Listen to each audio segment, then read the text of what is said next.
सितारे हिंद का अखबार है, सरकार का आला हमेशा खुश नजर बख्शे, मेहरबानी का हक ताला उदो की जान पे गालिब हमेशा खूब खंजर हो। फतेह बार महाराज, लक्ष्मी कदम कब्जे के अंदर हो। महाराज दशरथ की जय हो, महाराज दशरथ की जय हो। सूरसेन जी कहिए, हमारे अयोध्या में चारों तरफ शांति है ना? प्रजा प्रवासी प्रसन्नता पूर्वक अपने जीवन को व्यतीत कर रहे हैं ना? कहीं पर कोई अत्याचार तो नहीं हो रहा है? हमारी प्यारी प्रजा कष्ट तो नहीं पा रही है? अगर जिस राजा के राज में प्यारी प्रजा कष्ट पावे, वो राजा रोड़ो नरक का अधिकारी होता है। कहा गया है, जिस राजा को है नहीं ऊंच नीच का ज्ञान, वो राजा पशुतुल्य है और राज्य है शमशान। कहिए, अयोध्या में अनाथालय, विद्यालय, शिल्पालय, इन सबों का कार्यभार सुचारू रूप से चल रहा है ना? कहीं पर किसी को कोई अत्याचार तो नहीं पहुंचा रहा है? कोई समाचार नया अगर हो तो बतावें। नहीं महाराज, अयोध्या में अनाथालय, विद्यालय, शिल्पालय, गौशाले, इन सबों का कार्यभार सुचारू रूप से चल रहा है। कहीं पर कोई अत्याचार अथवा कहीं पर कोई पापाचार नहीं हो रहा है। प्रजा कहती है, नहीं, यह अवध की बस्ती अमरपुर की बस्ती है। पवन चलती सुमन की तरह शोभा सुख की बरसती है। निडर व्यापार चलते हैं, प्रजाजन में खुशहाली है। लगा है न्याय का पहरा, अभय की गोद वाली है।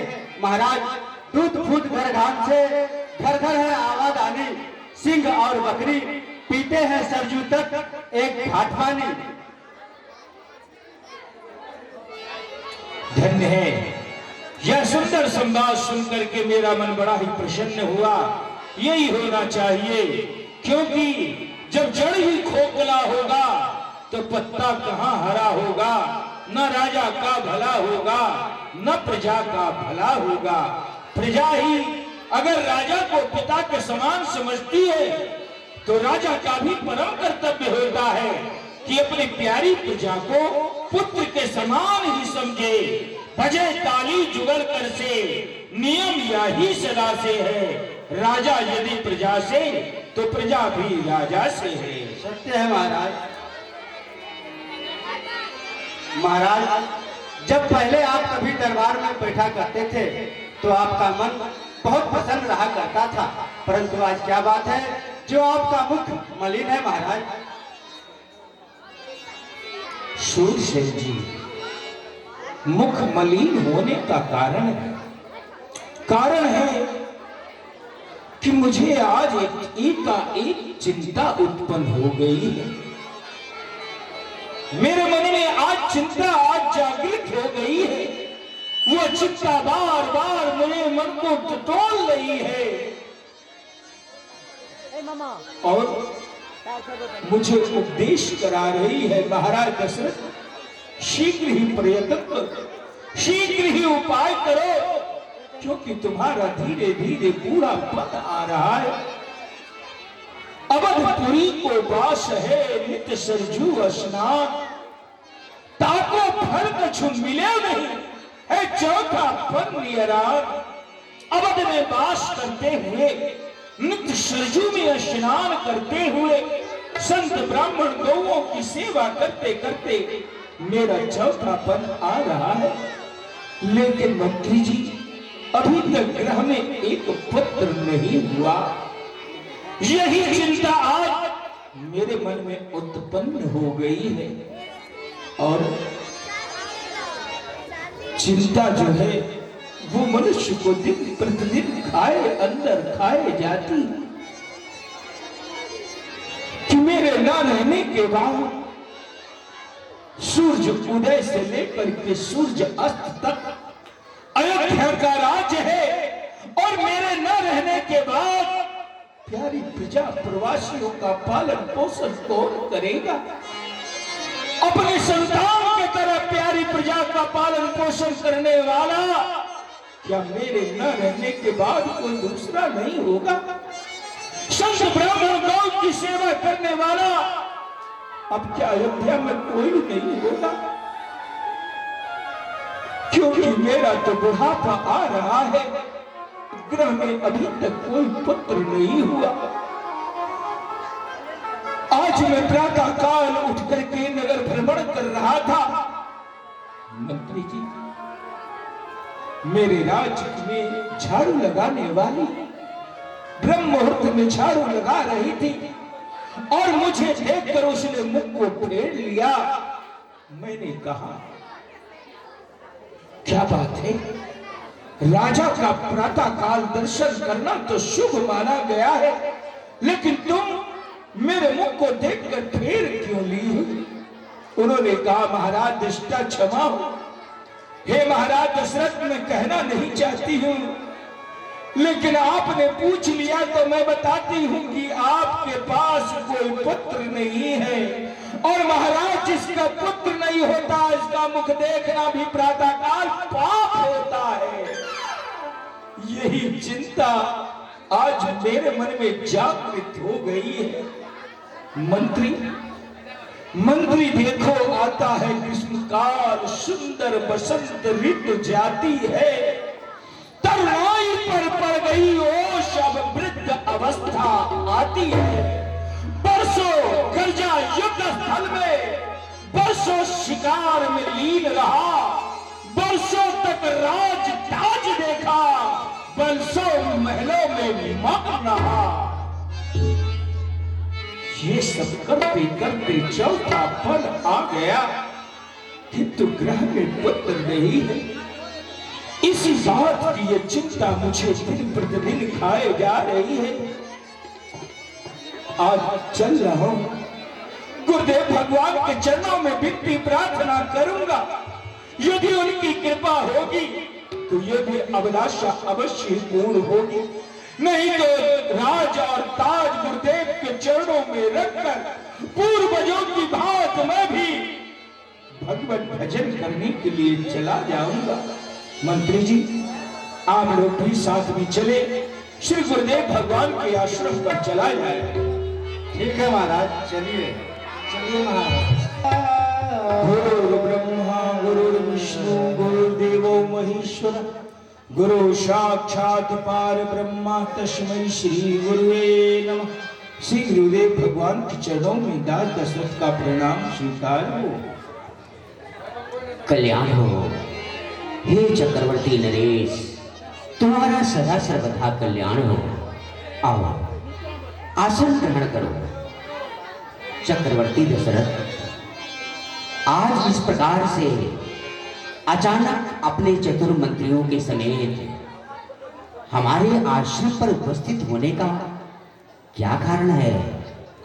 और नित्य प्रति मैं यही देखता था कि तुम प्रसन्न चित्त दिखाई दिया करते थे, परंतु आज हमारे आश्रम पर अपने मुखाकृति को चिंतित करके पधारे हो। कहो क्या कारण है दशरथ? इस प्रकार से चिंतित क्यों हो रहे हो?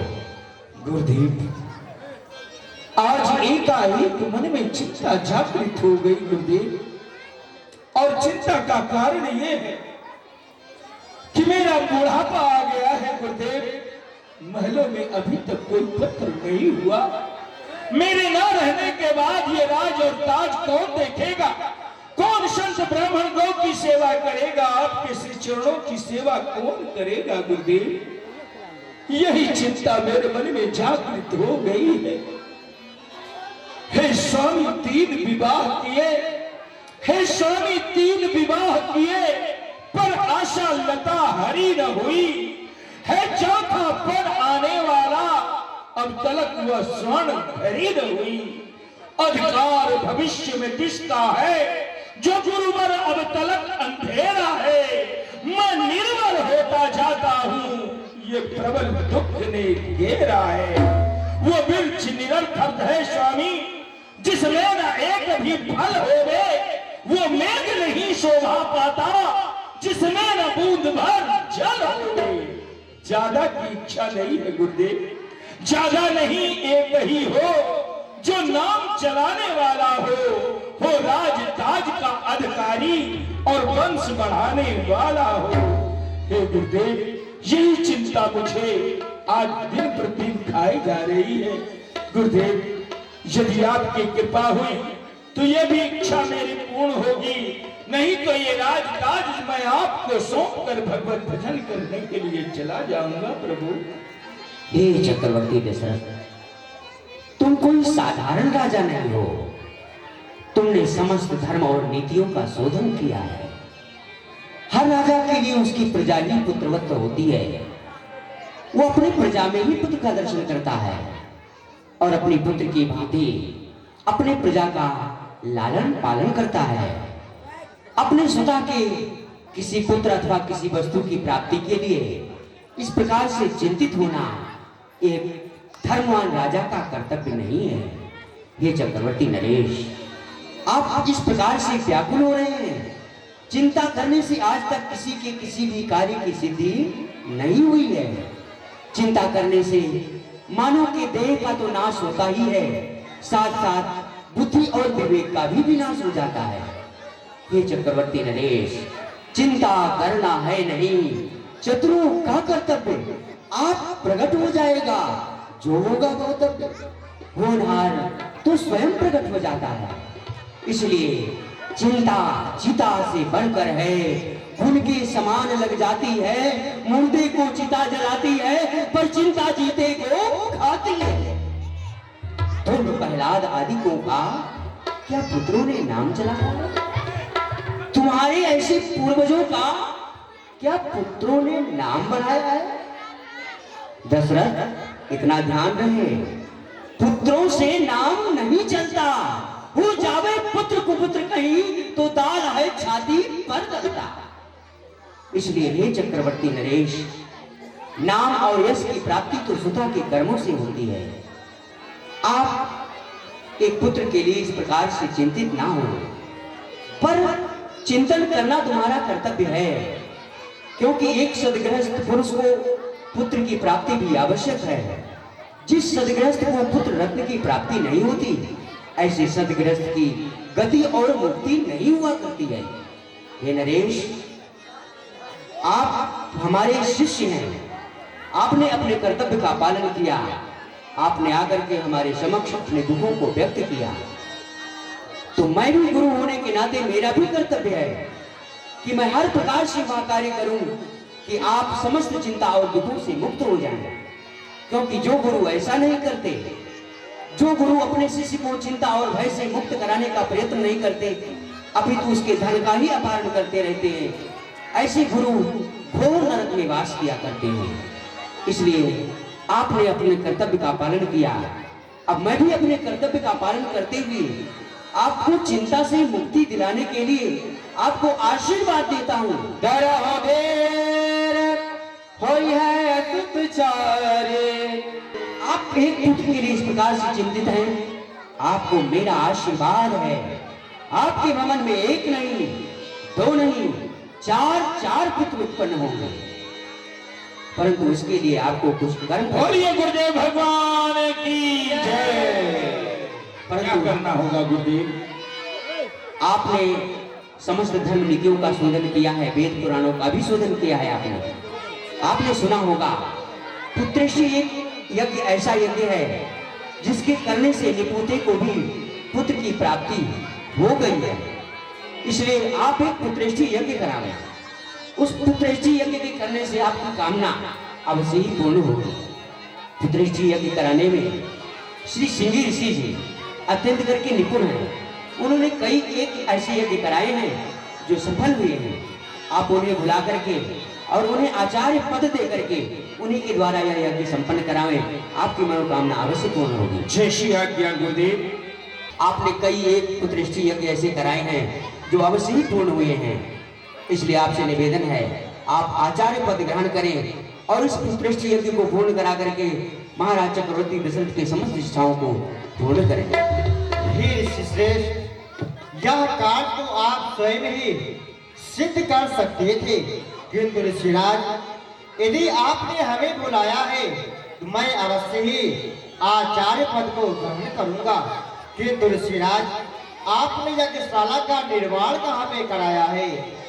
महारानी मनोरमा के परम पावन तट पर सुंदर यज्ञशाला का निर्माण हुआ है। बहुत सुंदर ऋषिराज, चलिए और चल कर के यज्ञ प्रारंभ किया जाए। ओम माधवाय नमः स्वाहा, ओम केशवाय नमः स्वाहा, स्वाहा स्वाहा स्वाहा, ओम माधवाय नमः स्वाहा। ऋषि श्रेष्ठ, मैंने आज तक जहां भी यज्ञ कराया है, पहले ही आहुति में अग्निदेव भगवान प्रकट हो जाते हैं। किंतु ऋषिराज, कारण क्या है कि अग्निदेव भगवान प्रकट नहीं हो रहे हैं? कारण बहुत छोटा सा है ऋषिराज। अभी तक श्री रंगनाथ स्वामी के नाम की आहुति नहीं पड़ी है।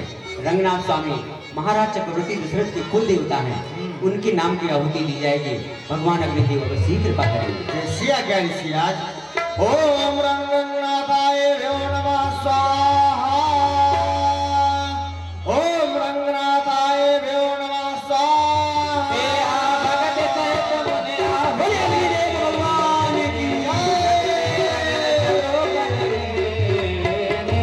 जो वशिष्ठ कछ है जय, ओम अग्निदेव भगवान की जय।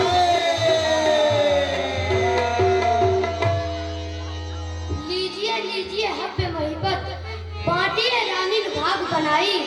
जाहिद यज्ञ कियो महिपाल, विशाल सुचारु तने प्रगटाई। तीनों लोकन में विजयी, महिमंडल राज करे सुरराई। मार निशाचर घोर अनि, दुजदत्त धनी सो कृत जग छाई। जो मुनि नायक तीन विचार, सो काज समय सिद्धि होय तिहारो। ये हबिलो परानिन को तुम, देव यथोचित भाग सवारो। भाग सराहन जोग नहीं, नृप पुंज से पुंज पसार तिहारो। गावत है जस वेद पुराण, मुनिजन संत सुरेश उदारो। राजन नर चैता देवा, नद प्राप्त मिदम तोया। इदम तु नृप शार्दूलम, पायसम देव निर्मितम। प्रजाकरम गृहाणत्वम, धर्मारोग्य वर्धनम। वार्याणाम अनुरूपाणाम, स्नीतेति प्रियच्चवय। तासुत्वम नपस्यसे पुत्रान, यदतयस्य नृपा। हे राजन, तुम देवताओं की आराधना करते हो, इसलिए तुम्हें आज यह वस्तु प्राप्त हुई है। हे नृपश्रेष्ठ, यह देवताओं की बनाई हुई खीर है, जो कि संतान की प्राप्ति कराने वाली है। तुम इसे ग्रहण करो। हे राजन, यह धन और आरोग्य की वृद्धि करने वाली है। राजन, यह खीर अपनी योग्य पत्नियों को दो और कहो तुम लोग इसे खाओ। ऐसा करने से उनके गर्भ से आपको अनेक पुत्रों की प्राप्ति होगी, जिसके लिए तुम यज्ञ कर रहे हो। बोल अग्निदेव भगवान की जय। जय हो जय हो। आइए चक्रवर्ती महाराज दशरथ, यह जो अग्निदेव के द्वारा आपको यह जो देव हव प्राप्त हुआ है, आप इसे ले जाएं और अपने तीनों महारानियों में बांट दें। आपके गृह में पुत्रों की प्राप्ति अवश्य होगी। और ऋषिराज, यदि आपकी आज्ञा हो तो मैं अपने स्थान के लिए प्रस्थान करूं। नहीं नहीं, अभी आप हमारे आश्रम पर चलें। जब तक महलों में पुत्र खेलने की आवाज ना आ जाए। क्यों नहीं, क्यों नहीं? तब तक आप रुकिए गुरुदेव के आश्रम पर, उसके बाद हम आपकी विदाई करेंगे। ऐसा ही होगा, ऐसा ही होगा। क्यों नहीं, क्यों नहीं? आप चक्रवर्ती दशरथ की इच्छा अवश्य ही रखिए। हमारे आश्रम पर चलिए, वहाँ हर प्रकार की व्यवस्था है। इतना दूध दही है हमारे आश्रम पर, अभी आप देखेंगे तो आप प्रसन्न हो जाएंगे। क्यों नहीं? और साथ में खट्टी भी बोलने की सारी व्यवस्था है। चलिए, आइए आइए। तब हे राय प्रिय राय ने बोला,